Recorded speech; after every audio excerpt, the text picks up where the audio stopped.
O kaya i-flex mo ng mabuti yung iyong best friend, Justin. Go. Yung maganda, ha? Yeah.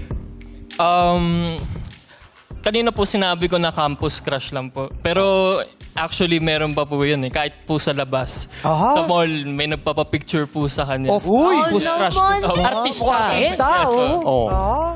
Talagang... Very random po. And May sinasabi si Dale. Ano yun?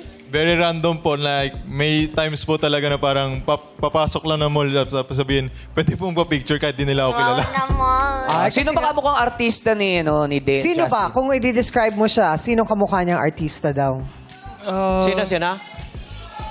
May sinasabi yung Madlang People. Sino yan? Iba-iba yung sinasabi nila eh. Piolo Pascual ba yan? Sinasabi?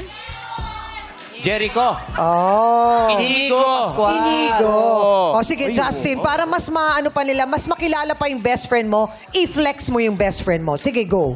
So, nakakatatlong girlfriends na siya. 3 girlfriends, tapos? Gusto niyang makipag-date. Yun nga lang, seloso siya. Tapos, pinagseselosan niya dati yung... dati ang boy best friend ng girlfriend niya. Oo. Yeah, po. Nagsiselo. So, parang seloso itong si Dale. Mahirap yun. Nagkasoleosan yung boy best friend nung ex niya. Before. Before. Meron siyang best friend na lalaki, yung kanyang girlfriend. Yeah. Oo naman. Gets ko naman yun. Oo. Na nagseselos. Pero Chang Ami, ikaw, red flag ba sa'yo yung seloso yung guy?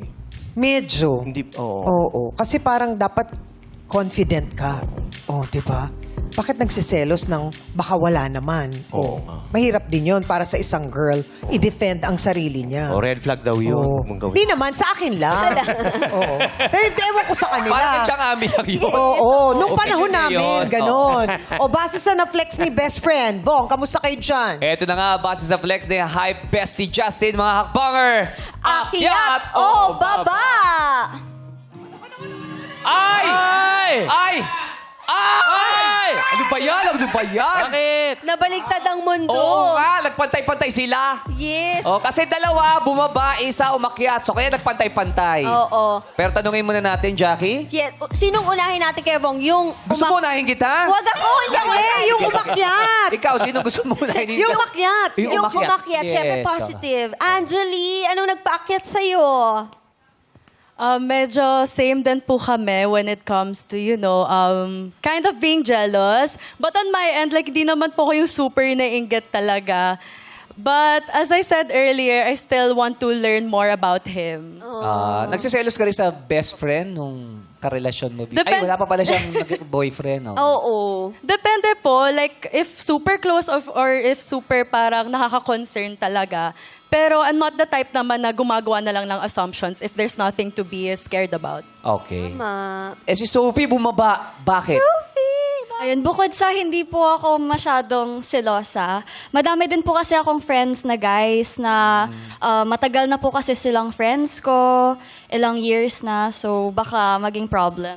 Baka meron na kasing dahilan naman si Dale kung bakit Kung siya bakit siya nagselos doon. Alamin na lang natin yan mamaya. Lourdes? Actually, we have similar answers. So, I do have friends po na male, lalo na nung college. And super close ko sila since sila yung naging shoulder to cry on ko. As in, very emotional support ko sila beforehand. So, ngayon, if seloso siya sa mga galong bagay, medyo mahirap kasi marami din akong kaibigan lalaki. Ayun. Pero tanungin na natin si Dale. Dale. Ba't ka ba siloso doon sa best friend? Sobrang seloso ka ba o yung sakto lang? Sakto lang po. Siguro based on experience lang din po talaga. Yung parang may times po na parang mas nag-spend po yung ex ko ng time more sa best friend niya compared sa akin. Tapos parang may times na sila lang dalawa yung nag-hangout. So medyo parang doon ako, Kinabahan. Opo. Parang May ganun. kabang naramdaman. Problema talaga ng mga pogi yan. Grabe. Problema na kayo, Ogie, yan. Problema mo rin yan, Ogie, di ba?